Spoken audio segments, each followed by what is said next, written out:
नमस्कार, शुभ सकाळ. पाऊस पडल्यावर मुंबईमध्ये राहणाऱ्या प्रत्येकाला ओढ लागते ती म्हणजे हिरवागार निसर्ग पाहण्याची, खळखळ वाहणारे धबधबे आणि झरे पाहण्याची. अशीच ओढ आम्हा मैत्रिणींना लागली होती. बऱ्याचदा आम्ही प्लॅनिंग करत होतो, पण आमचा प्लॅन फ्लॉप होत चालला होता.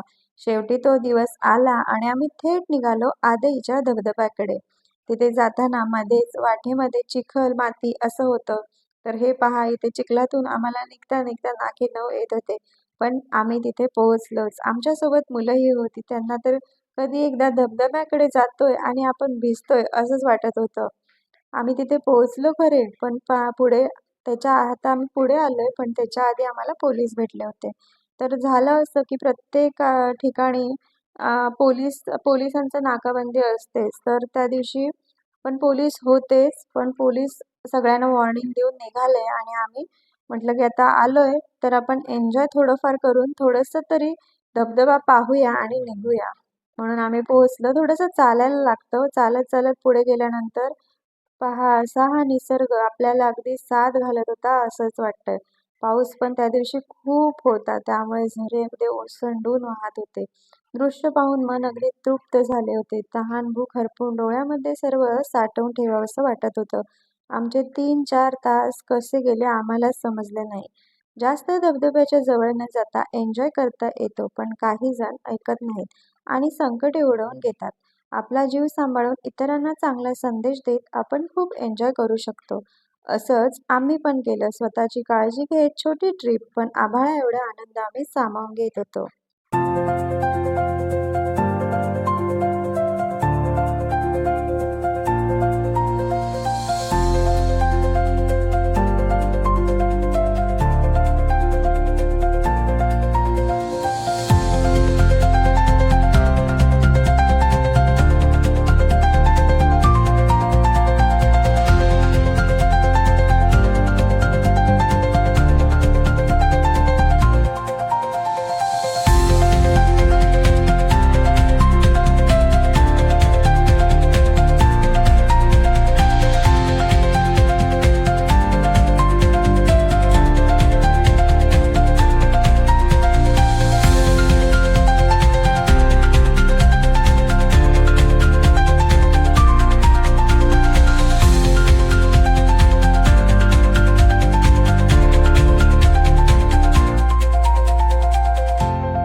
Sol y arena, oh so bright, baila conmigo toda la night.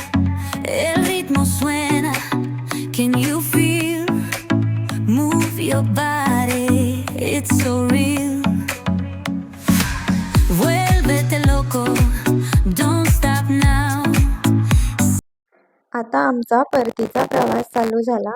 आम्ही खूप एन्जॉय केलं आणि निघालो. हा व्हिडिओ तुम्हाला आवडला तर सबस्क्राईब करायला विसरू नका.